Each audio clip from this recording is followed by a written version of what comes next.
रामदास द्वारा रचित miracle of love.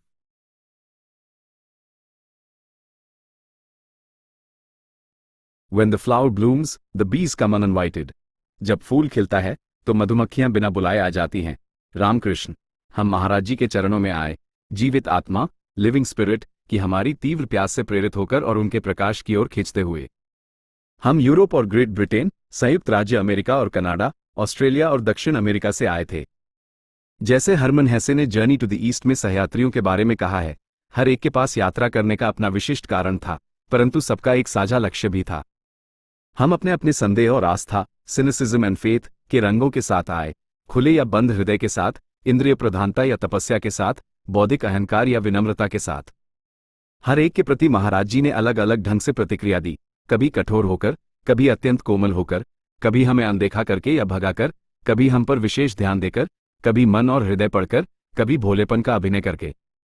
उन्होंने वही किया जो मन को शांत करने और हृदय खोलने के लिए आवश्यक था, ताकि वह प्यास जो हम सबको उनके पास लाई थी, बुझ सके। मैं भारत में एक युवा पश्चिमी मित्र के साथ यात्रा कर रहा था। हम पहाड़ों में एक लैंड रोवर से आए थे, जो मैंने एक मित्र से उधार ली थी, ताकि इस साथी के गुरु को ढूंढ सके और उसके वीजा की समस्या में मदद मिल सके। मेरा मूड बहुत खराब था। मैंने बहुत ज्यादा चरस पी थी, भारत में बहुत ज्यादा समय बिता चुका था, और वैसे भी किसी गुरु से मिलने की मुझे कोई खास इच्छा नहीं थी। निम्नलिखित अंश भी है न पुस्तक से रूपांतरित है। हम एक मंदिर पर रुके और उसने पूछा कि गुरु कहाँ हैं। कार के चारों ओर इकट्ठा हुए भारतीयों ने पास की एक पहाड़ी की ओर इशारा किया। अगले ही क्षण वह कार से बाहर निकलकर पहाड़ी की ओर दौड़ पड़ा। लोग उसके पीछे पीछे चल दिए और गुरु को देखने के उत्साह से भरे हुए लग रहे थे। मैं भी कार से उतरा। अब मैं और भी परेशान हो गया, क्योंकि सब मुझे नजरअंदाज कर रहे थे। मैं नंगे पांव उस पथरीले रास्ते पर लड़खड़ाते हुए उनके पीछे दौड़ा। मुझे वैसे भी गुरु से मिलना नहीं था, और आखिर ये सब क्या बवाल था। रास्ते के एक मोड़ पर मैं एक मैदान में पहुंचा जो एक घाटी को देखता था। उस मैदान में एक पेड़ के नीचे 60-70 वर्ष का एक व्यक्ति कंबल ओढ़े बैठा था। उसके चारों ओर 8-9 भारतीय बैठे थे। मुझे उस दृश्य की सुंदरता का बोध हुआ। समूह, बादल, हरी घाटी, हिमालय की तलहटी की दृश्यात्मक शुद्धता। मेरा साथी उस व्यक्ति के पास दौड़ा और जमीन पर लेटकर डुंड प्रणाम करने लगा। वह रो रहा था और वह व्यक्ति उसके सिर पर हाथ फेर रहा था। मैं और भी अधिक उलझन में पड़ गया। मैं एक और खड़ा रहा और सोचता रहा, मैं इसके पैर नहीं छूंगा। मुझे ऐसा करने की जरूरत नहीं है। मुझ पर कोई बाध्यता नहीं है। कभी कभी वह व्यक्ति मेरी ओर देखता और हल्की सी आंखों में चमक आ जाती। उसकी निगाहें मुझे और असहज कर देती थी। फिर उसने मेरी ओर देखकर हिंदी में बोलना शुरू किया, जिसमें से मैं बहुत कम समझ पा रहा था, लेकिन एक अन्य व्यक्ति अनुवाद कर रहा था। मैंने उसे मेरे मित्र से पूछते सुना, तुम्हारे पास महाराज जी की तस्वीर है? मेरे मित्र ने सिर हिलाकर कहा, हाँ, इसे दे दो। कंबल ओढ़े व्यक्ति ने मेरी ओर इशारा करते हुए कहा। ये तो बहुत अच्छा है। मैंने सोचा, मुझे अपनी ही तस्वीर दे रहे हैं, और मुस्कुराकर सिर हिलाया। लेकिन फिर भी मैं उनके पैर नहीं छूने वाला था। फिर उन्होंने कहा, तुम बड़ी गाड़ी से आए हो? हाँ। मैं पहले से ही कार उधार लेने से चिढ़ा हुआ था, जिम्मेदारी नहीं चाहता था, इसलिए कार मेरे लिए झुंझलाहट का स्रोत थी। उन्होंने मुस्कुराते हुए कहा, तो तुम वह मुझे दे दोगे? मैं कहने ही वाला था, क्या, तभी मेरा मित्र, जो अब भी जमीन पर लेटा था, बोला, महाराज जी, अगर आप चाहते हैं तो ले लीजिए, यह आपकी है। और मैं बोला, नहीं, अब एक मिनट रुकिए, आप डेविड की गाड़ी ऐसे ही नहीं दे सकते। वो बूढ़ा आदमी हंसने लगा। दरअसल सब हंस रहे थे, सिवाय मेरे। फिर उन्होंने कहा, तुमने अमेरिका में बहुत पैसा कमाया? मैंने प्रोफेसर और तस्कर के रूप में बिताए अपने सारे वर्षों को याद किया और बड़े गर्व से कहा, हाँ। कितना कमाया? खैर, मैंने कहा, एक समय, और अपने अहंकार को फुलाने के लिए आंकड़ा थोड़ा और बढ़ा दिया, $25,000। समूह ने उसे रुपयों में बदला और सब इस राशि से चकित रह गए। ये सब मेरी ओर से डींग मारना था। मैंने कभी $25,000 नहीं कमाए थे। और वो फिर हंसे और बोले, तो तुम मेरे लिए ऐसी गाड़ी खरीदोगे? मुझे याद है उस पल मेरे मन में क्या चला। हालांकि मैं यहूदी फंड रेजर, चंदा इकट्ठा करने वाले परिवार से आया था, लेकिन ऐसी सौदेबाजी मैंने कभी नहीं देखी थी। इन्हें मेरा नाम तक नहीं पता और ये पहले ही $7,000 की गाड़ी चाहते हैं, मैंने सोचा। खैर, शायद, मैंने कहा। अब तक ये सब मुझे बहुत विचलित कर चुका था। फिर उन्होंने कहा, इन्हें ले जाओ और खाना खिलाओ, और हमें शानदार भोजन दिया गया, और फिर हमें आराम करने को कहा गया।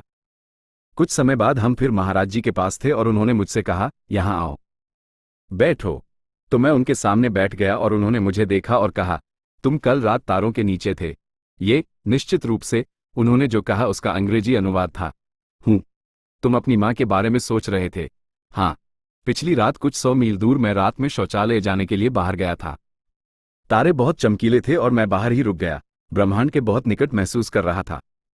उसी समय मुझे अचानक अपनी माँ की उपस्थिति का अनुभव हुआ, जिनकी 9 महीने पहले प्लीहा की बीमारी से मृत्यु हो गई थी। यह अत्यंत शक्तिशाली क्षण था और मैंने किसी को इसके बारे में नहीं बताया था। वह पिछले साल मरी। मरने से पहले उसका पेट बहुत बड़ा हो गया था। थोड़ा विराम। हाँ, उन्होंने पीछे झुककर आंखें बंद की और कहा, अंग्रेजी में, spleen, she died of spleen. प्लीहा, वो प्लीहा से मरी। उस क्षण मेरे साथ जो हुआ उसे मैं वास्तव में शब्दों में नहीं रख सकता। उन्होंने मुझे एक विशेष ढंग से देखा और 2 बातें घटित हुईं। वे कारण और प्रभाव जैसी नहीं लगी, बल्कि एक साथ घटित होती प्रतीत हुईं। मेरा मन तेजी से दौड़ने लगा, किसी भी तरह इसे समझने, इस पर पकड़ बनाने की कोशिश में कि उन्होंने अभी क्या किया था। मैं हर उस सुपर सीआईए जैसी शंका, पैरानोया से गुजरा जो मुझे कभी हुई थी। ये कौन है? ये किसका प्रतिनिधित्व करता है? वो बटन कहाँ है जिसे दबाकर फाइल निकलती है? वे मुझे यहाँ क्यों लाए हैं? इनमें से कुछ भी मेल नहीं खा रहा था। ये बस इतना असंभव था कि यह इस तरह से हो सकता था। मेरे साथी को इन बातों की कोई जानकारी नहीं थी जो महाराज जी कह रहे थे, और मैं कार में आया एक पर्यटक था। पूरी बात बस अकथनीय थी। मेरा मन और तेज दौड़ा। तब तक मानसिक, साइकिक अनुभवों के लिए मेरे पास 2 मॉडल थे। एक था, खैर, ये किसी और के साथ हुआ, और यह बहुत दिलचस्प है और हमें निश्चित रूप से इन चीजों के बारे में खुला दिमाग रखना चाहिए। यह मेरा सामाजिक विज्ञान, सोशल साइंस वाला दृष्टिकोण था। दूसरा था, खैर, मैं एलएसडी के नशे में हूं। कौन जानता है कि वास्तव में क्या है? आखिरकार मेरे पास रसायनों के प्रभाव में ऐसे अनुभव थे जिनमें मैंने पूरे वातावरण का निर्माण कर लिया था। लेकिन इन दोनों में से कोई भी श्रेणी इस स्थिति पर लागू नहीं होती थी, और जैसे जैसे मेरा मन तेज होता गया, मुझे एक ऐसे कंप्यूटर की तरह महसूस हुआ जिसे एक न सुलझने वाली समस्या दे दी गई हो। घंटी बजती है और लाल बत्ती जलती है और मशीन रुक जाती है। मेरे मन ने बस हार मान ली। इसकी सर्किटरी जल गई। स्पष्टीकरण पाने का इसका सारा उत्साह समाप्त हो गया। मुझे तार्किक स्तर पर इस मामले को बंद करने के लिए कुछ चाहिए था, और वहां ऐसा कुछ भी नहीं था। उसी क्षण मुझे अपने सीने में अत्यंत तीव्र दर्द महसूस हुआ और एक जबरदस्त उखड़ने जैसा एहसास हुआ, और मैं रोने लगा। मैं रोता रहा, लेकिन मैं न तो खुश था और न ही दुखी। यह उस तरह का रोना था जो मैंने पहले कभी अनुभव नहीं किया था। इसके बारे में मैं केवल यही कह सकता था कि ऐसा लगा जैसे मैंने कुछ पूरा कर लिया हो। यात्रा समाप्त हो गई थी। मैं घर आ गया था। आर.डी. दादा के शब्दों में, हम सब सोचते हैं कि हम गुरु का पीछा कर रहे हैं, पर वास्तव में, आप देखिए, वह हमारा पीछा कर रहा होता है। भारत की कठिनाइयों के बारे में मैं जितना जानता था, उससे मुझे यकीन था कि मैं वहां नहीं जाना चाहता था। फिर भी अक्टूबर 1971 में मैंने खुद को जेएफके हवाई अड्डे पर 2 दोस्तों के साथ बॉम्बे के लिए विमान में सवार होने के इंतजार में पाया। हमारे न्यूयॉर्क आध्यात्मिक समूह की एक बड़ी भीड़ हमें विदा करने आई थी, या जैसा मुझे संदेह था, ये सुनिश्चित करने के लिए कि हम वास्तव में विमान में चढ़ें।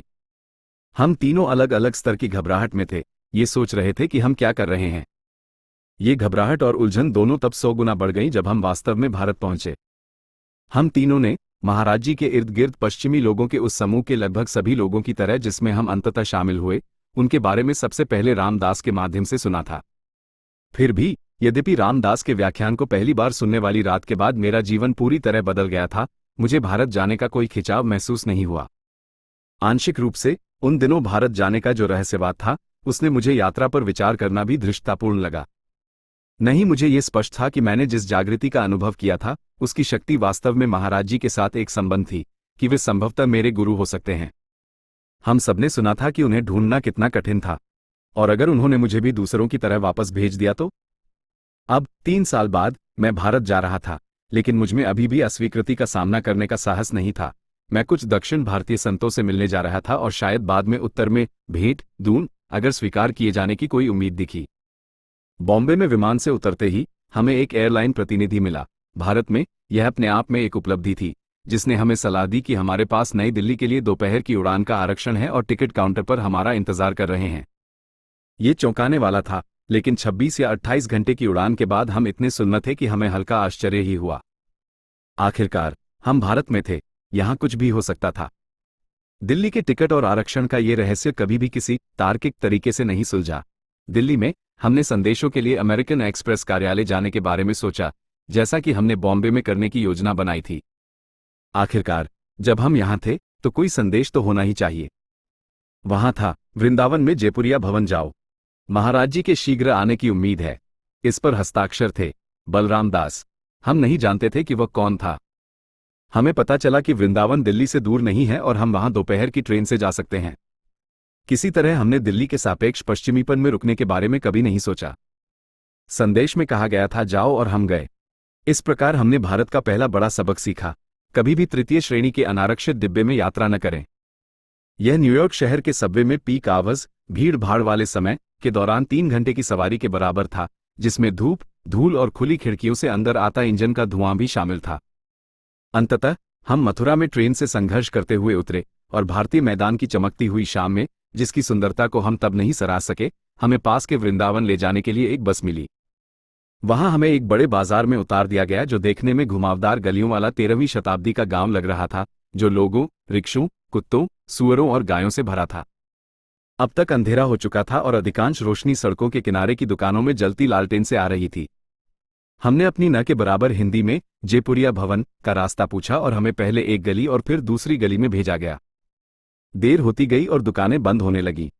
हमारी थकान और भूख के साथ हमारी घबराहट बढ़ती गई, क्योंकि अगर हम छात्रावास तक पहुंच भी जाते तो भी हम उसे पहचान नहीं पाते, क्योंकि हर साइन बोर्ड हिंदी में था।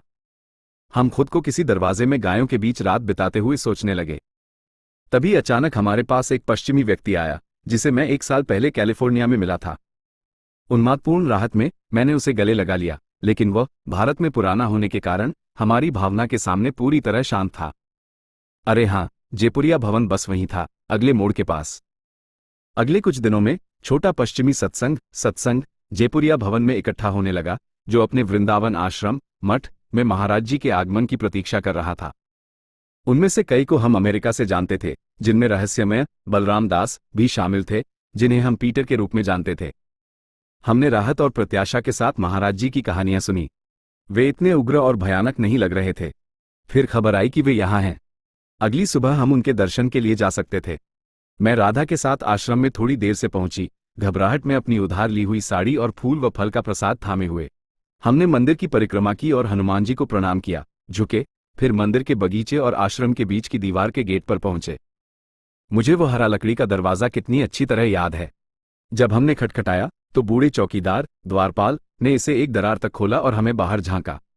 फिर, जैसा कि बाद में हर बार हुआ जब तक मैं भारत में थी, मैंने सोचा कि क्या वो हमें अंदर आने देगा, लेकिन वो पीछे हट गया, हमारे लिए दरवाजा खोलते हुए। मैंने अंदर देखा, आश्रम की इमारत के सामने लंबे बरामदे के दृश्य को। दूर छोर पर महाराज जी अपने लकड़ी के बिस्तर पर अकेले बैठे थे। जब मैंने उनके विशाल रूप को देखा तो मेरा दिल इतनी जोर से धड़का कि मैं गेट से टकरा गई। उनकी वह पहली झलक मेरी स्मृति में अभी भी बहुत स्पष्ट है। राधा पहले ही अंदर भाग चुकी थी और मैं उसके पीछे दौड़ी, रास्ते में अपनी सैंडल खो दी। ये सब इतना सरल और परिचित था, उनके चरणों में झुकना, फल और फूल देना, जिन्हें उन्होंने तुरंत मेरी गोद में वापस फेंक दिया, रोना और हंसना। महाराज जी उछल रहे थे, मुस्कुरा रहे थे और अंग्रेजी में चिल्ला रहे थे, mother from America, mother from America, mother from America, mother from America. उस पहले दर्शन के दौरान, हालांकि महाराज जी मुख्य रूप से हिंदी में बोल रहे थे, मैं पास खड़े अनुवादक के बिना सब कुछ समझ गई। और मैंने उस प्रेम को पहचाना जो रामदास के माध्यम से बरसा था, जिसने मुझे भारत की ओर अनियंत्रित रूप से खींचा था। स्रोत यहां था। बाकी सब बहुत उत्साहित थे, लेकिन मैं इस पूरी चीज को लेकर काफी संशय में था। फिर भी मैं बस से उतरने वाला पहला व्यक्ति था और मैंने खुद को तुरंत मंदिर में भागते हुए पाया। भले ही मैं वहां कभी नहीं गया था, मुझे किसी तरह पता था कि महाराज जी जहां थे वहां पहुंचने के लिए कहां मुड़ना है। जैसे ही मैं कोने के पास आया, वो ऊपर नीचे उछलने लगे और हिंदी में ये सारी बातें कहने लगे जिन्होंने मुझे पूरी तरह से भ्रमित कर दिया। मैं उनके पास आया और उनके चरणों में झुक गया।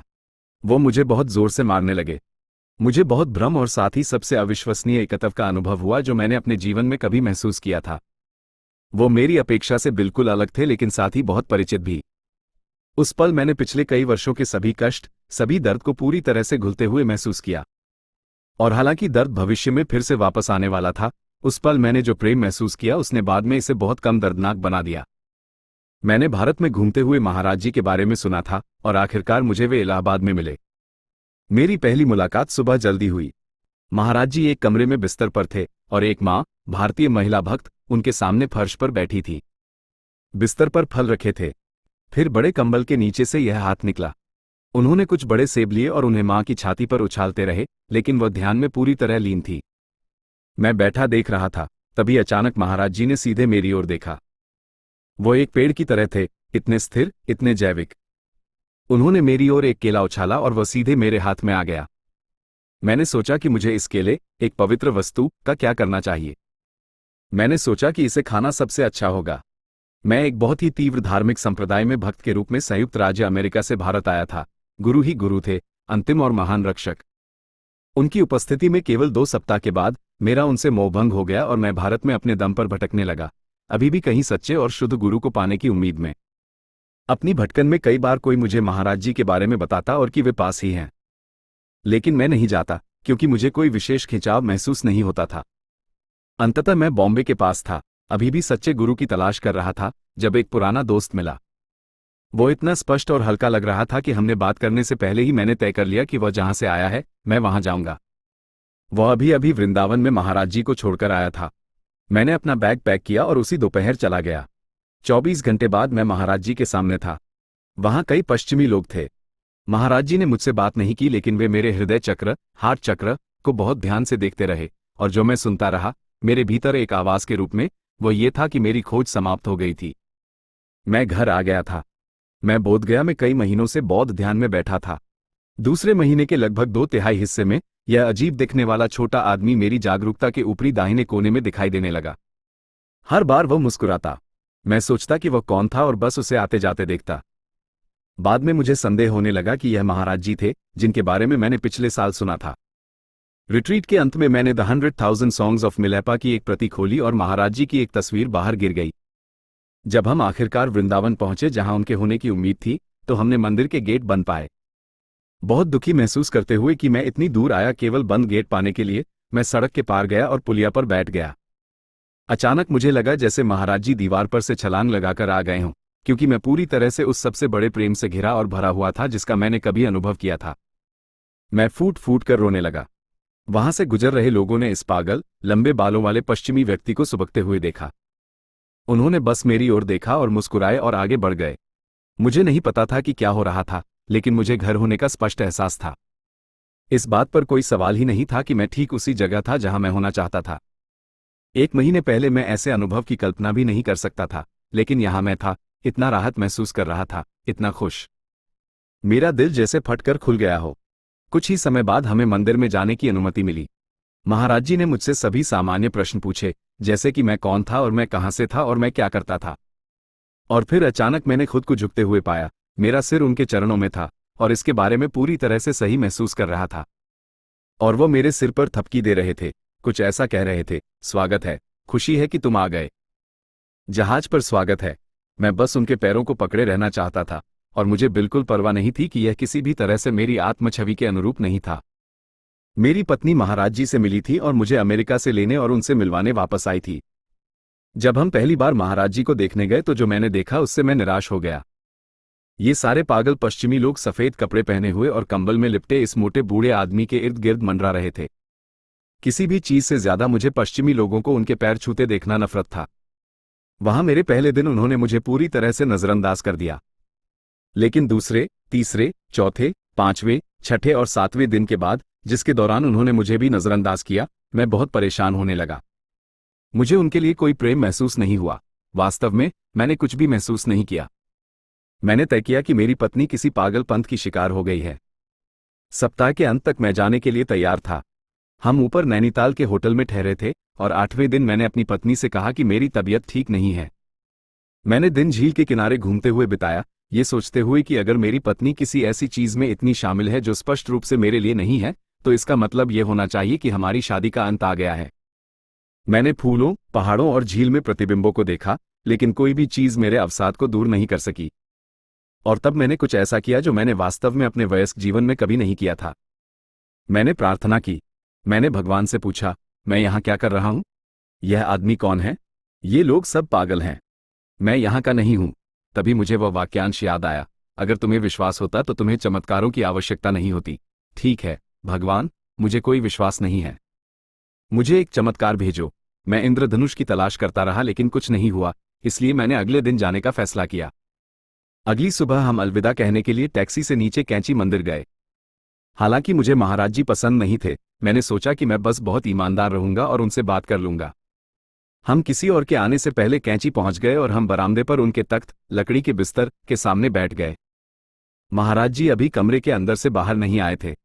तख्त पर कुछ फल थे और एक सेब जमीन पर गिर गया था, इसलिए मैं उसे उठाने के लिए झुका।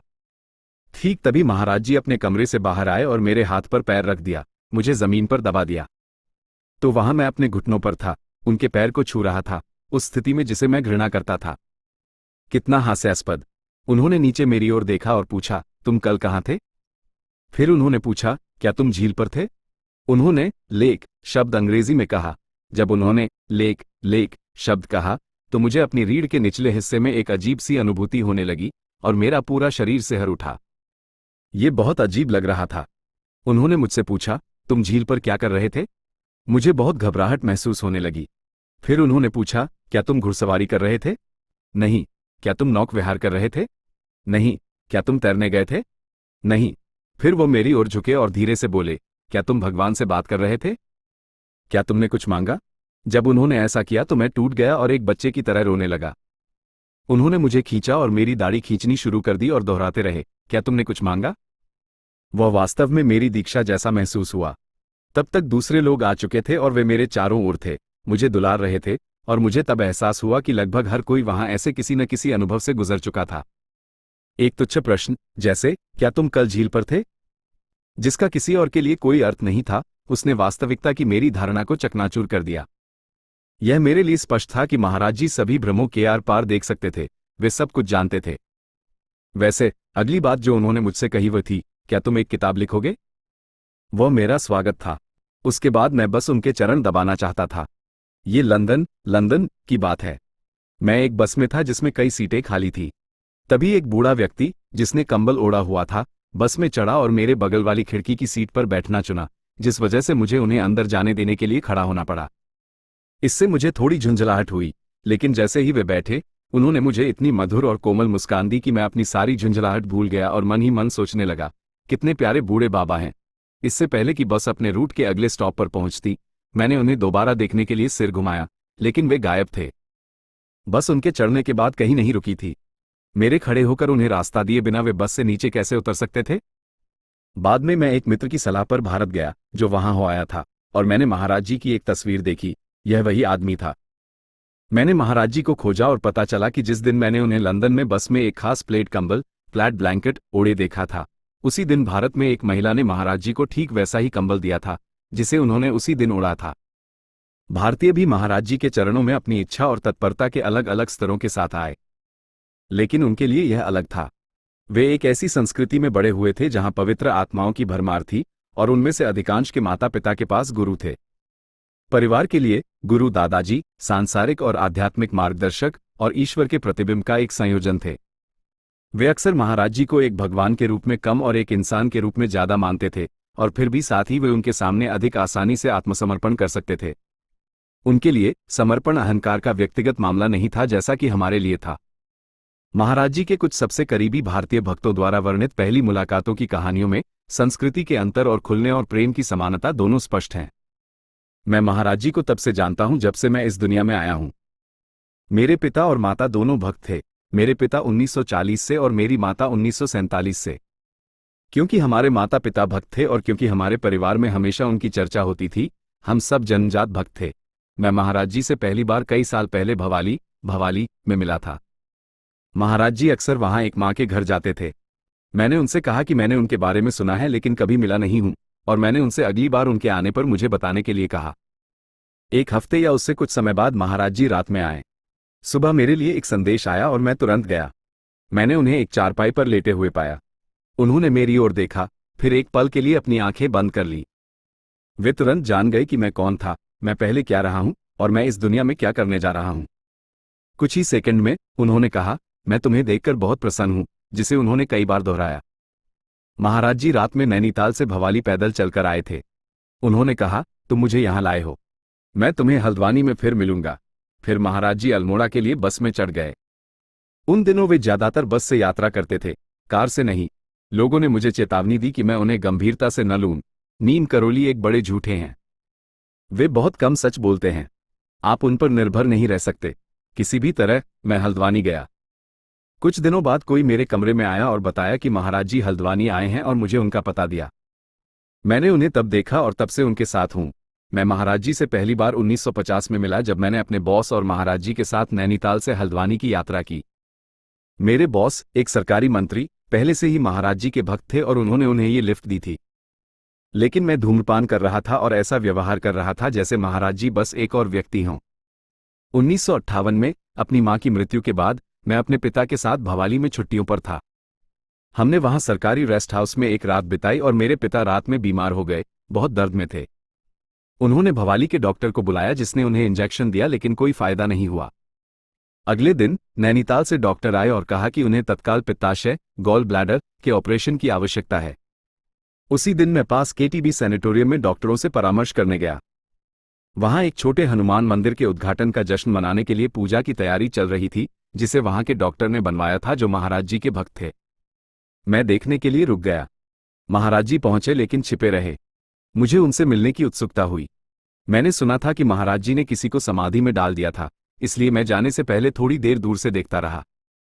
उस शाम नैनीताल बस स्टेशन से एक संदेशवाहक मेरे पास आया और मुझे एक निश्चित बाबा नीम करोली से मिलने के लिए कहा। चूंकि बहुत सारे बाबा हैं, मैंने संदेश को खारिज कर दिया। लेकिन रात में मैं बस स्टेशन गया और पूछताछ की कि यह संदेश किसने भेजा था, लेकिन किसी को नहीं पता था।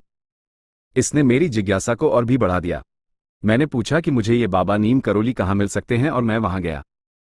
महाराज जी ने मुझसे कहा, तुम्हारा नाम अमुक अमुक है और तुम्हारे पिता बहुत बीमार हैं। हाँ, तुमने सोचा था कि वे मर सकते हैं, लेकिन भगवान ने उन्हें ठीक कर दिया है। डॉक्टरों ने तुम्हें बताया है कि उनका ऑपरेशन होना चाहिए, लेकिन नहीं होना चाहिए, वे ठीक हो जाएंगे। महाराज जी ने मुझे मेरे पिता के लिए 2 या 3 आम दिए, जो मैंने उन्हें खिलाए और वे ठीक होने लगे। कुछ दिनों बाद महाराज जी ने मुझे फिर बुलाया। मैं गया लेकिन उनके पैर नहीं छुए। मैं दिल्ली लौटने की योजना बना रहा था और महाराज जी ने कहा, तुम दिल्ली जा रहे हो, तुम बहुत तेज गाड़ी चलाते हो, अपने पिता को सावधानी से ले जाओ और वे ठीक हो जाएंगे। इस बात ने मेरे दिल को छू लिया और मैंने महाराज जी के पैर छुए। मेरे पिता का कभी ऑपरेशन नहीं हुआ और वे बहुत स्वस्थ हो गए। बीमारी दोबारा नहीं लौटी। चूंकि मेरी शादी नहीं हुई थी, मैं अपने भाई और उसकी पत्नी के साथ रह रहा था। जब महाराज जी उनके पास आए तो मैं सबसे दूर वाले कमरे में चला गया ताकि मुझे ऐसे लोगों के साथ शामिल न होना पड़े, क्योंकि मैं सोचता था साधु अच्छे नहीं होते। कुछ समय बाद महाराज जी उस कमरे में आए जहां मैं था। वे अंदर आए, बैठ गए और बोले, साधु अच्छे नहीं होते। उसके बाद मैं बस भक्त बन गया। महाराज जी के पिछले 20 वर्षों के सबसे करीबी भक्तों में से एक यह विवरण देते हैं। 1935 में मैं स्कूल की छुट्टियों पर था और एक धार्मिक तीर्थयात्रा पर दक्षिणेश्वर गया था। जब मैं उस स्थान पर पहुंचा जहां कई शिव मंदिर थे, तो एक व्यक्ति मेरे सामने प्रकट हुआ जिसे मैंने पहले वहां नहीं देखा था। मेरे बेटे, उस व्यक्ति ने कहा, तुम ब्राह्मण हो? मैं तुम्हें एक मंत्र दूंगा। मैं इसे नहीं लूंगा। मैंने कहा, मैं इसमें विश्वास नहीं करता, तुम्हें इसे लेना ही होगा। उन्होंने जोर दिया और इसलिए मैं मान गया। उसके बाद मैंने प्रतिदिन श्रद्धापूर्वक मंत्र का जाप किया। कई साल बीत गए। ये जून 1955 था। मेरे कुछ करीबी दोस्त थे जो परिवार के सदस्यों की तरह थे। हर रविवार हम मेरे घर पर शाम को बातचीत करते थे। रात के लगभग 9 बजे मैंने अपनी पत्नी, चाची और मां को बाहर जाते देखा। मैंने उनसे पूछा कि वे कहाँ जा रही हैं, और उन्होंने कहा कि बस पास के एक घर में कि कोई बाबा आए हैं। मेरे साथ के साथियों में से एक ने व्यंग्यपूर्वक कहा, क्या वह खाता है? मैं उसके लिए भोजन की व्यवस्था कर सकता हूं। ये साथी एक शिकारी था। मेरी पत्नी ने कहा, तुम्हें ऐसी बातें नहीं कहनी चाहिए। 10 मिनट में वे लौट आए। उन्होंने बताया कि वे, महाराज जी, एक मिट्टी की झोपड़ी में तेल के दिए के पास बैठे थे और उन्होंने उन्हें जाने के लिए कहा था। जब वे नहीं गए तो उन्होंने कहा, जाओ, तुम्हारे पति के बंगाली मित्र आए हैं, जाओ और उन्हें चाय पिलाओ। मैं सुबह आऊंगा। सुबह मैं और मेरी पत्नी साथ गए। महाराज जी एक छोटे से कमरे में एक छोटी खाट पर थे। जैसे ही हमने प्रवेश किया, वे उछल पड़े और मेरा हाथ पकड़कर बोले, चलो चलें। हम इतनी तेजी से निकले कि मेरी पत्नी को साथ चलने के लिए अपनी सैंडल उतारनी पड़ी। वे हमें हमारे घर ले गए और बोले, मैं तुम्हारे साथ रहूंगा। जब दूसरे घर की महिलाएं उन्हें वापस ले जाने आईं, तो वे नहीं गए। बाद में उन्होंने मुझसे प्रश्न किया, तुम शिव के भक्त हो? हाँ, तुम्हारे पास पहले से ही एक मंत्र है। ठीक उसी क्षण मुझे एहसास हुआ कि यह महाराज जी ही थे जिन्होंने मुझे 20 साल पहले वह मंत्र दिया था। कानपुर में उनके साथ मेरी पहली मुलाकात छोटी और प्यारी थी, शायद केवल 2 मिनट की। मैंने उन्हें प्रणाम किया। उन्होंने मुझसे पूछा कि मैं कौन हूं और मुझे अपना आशीर्वाद दिया और अचानक चले गए। वे कहाँ गए, कोई नहीं बता सका। मैं उनसे 10 महीने या 1 साल बाद लखनऊ में फिर मिला। एक एक करके उन्होंने अपने साथ बैठे कई लोगों को वापस भेज दिया जब तक कि केवल हम 3 ही बचे। फिर उन्होंने मेरी भाभी से पूछा, तुम क्या चाहती हो? उन्होंने कहा कि वे केवल अपना सम्मान देने आए हैं। फिर उन्होंने मुझसे पूछा और मैंने उत्तर दिया, मुझे केवल आपके आशीर्वाद की आवश्यकता है और कुछ नहीं। फिर उन्होंने मेरी पत्नी से कहा, तुम सकारात्मक प्रश्नों, पॉजिटिव क्वेश्चंस के साथ आए हो, तुम उन्हें क्यों नहीं पूछती? वास्तव में वह कुछ प्रश्न लेकर आई थी जो उन्होंने हमें भी नहीं बताए थे, लेकिन उन्होंने पहले ही निर्णय ले लिया था कि वे प्रश्न खुद नहीं पूछेंगी। वे चाहती थी कि महाराज जी बिना पूछे उनका उत्तर दें और वे चाहती थी कि यह एकांत, प्राइवेट में हो, इसलिए वे नहीं बोली। वे यह नहीं कह सकती थी कि उनके पास प्रश्न नहीं हैं, लेकिन अपने निर्णय के कारण वे उन्हें पूछ भी नहीं सकती थी। तो महाराज जी ने उनसे कहा, तुम चाहती हो कि मैं तुम्हारे प्रश्नों का उत्तर बिना तुम्हारे पूछे दूं, और तुम चाहती हो कि मैं तुम्हें तब बताऊं जब तुम अकेली हो। तुम एक साधु की बहुत कठिन परीक्षा ले रही हो। कल मैं कानपुर में तुम्हारे घर आऊंगा और तुम्हारे प्रश्नों का उत्तर दूंगा। हम वहां कुछ मिनट और बैठे और फिर उन्होंने कहा, जाओ।